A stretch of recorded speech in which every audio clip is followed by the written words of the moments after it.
How do drug cartels operate inside caravans like the one we see approaching the U.S. border? Is it really happening? And what connection do they have to international terrorism? The former head of special ops for the DEA is here next.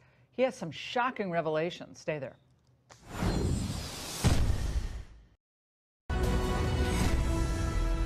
Oh, the Trump administration has come under fire for calling out the potentially dangerous members of that caravan making its way up through Mexico. There's another one on its way, too. Now, since drug cartels control the illegal flow of nearly everything moving through Latin America, we want to know how they actually still might be influencing this caravan, even though they say there's strength in numbers of people.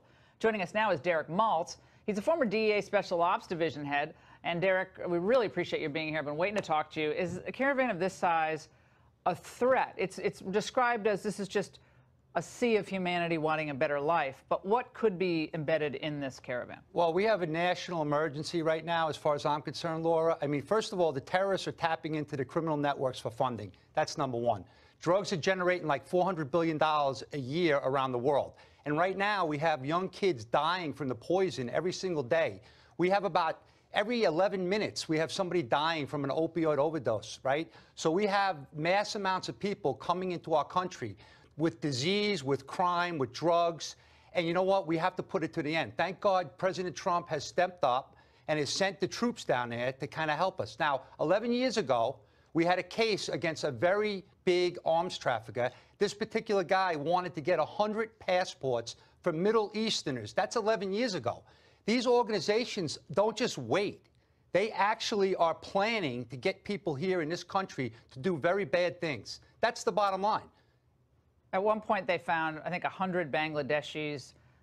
Most of those are probably, wanted work in the country, but they found Bangladeshis, even Somalis, in the area where the caravan was gathering.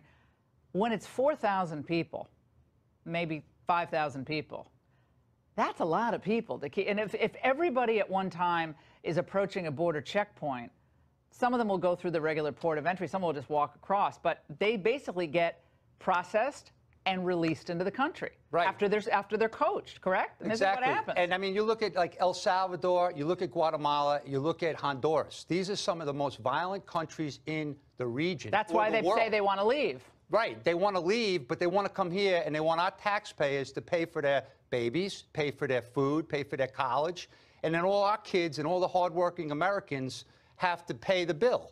And what about the diseases that are coming in from Africa? What about some of these like new, like the TBs and all these different medical illnesses? No one talks about the health implications. The financial implications are enormous. The health implications, I think the media, like where's all the investigative reporting on all of these diseases that are just popping up? Kids are being paralyzed, like for bizarre reasons, like we don't really even know. I mean, I'm not saying it's immigration, but I mean, we definitely have a TB problem. We also have, Chagas disease, all sorts of other things. Chris Cuomo claimed that the border wall will not stop the cartels. Let's watch.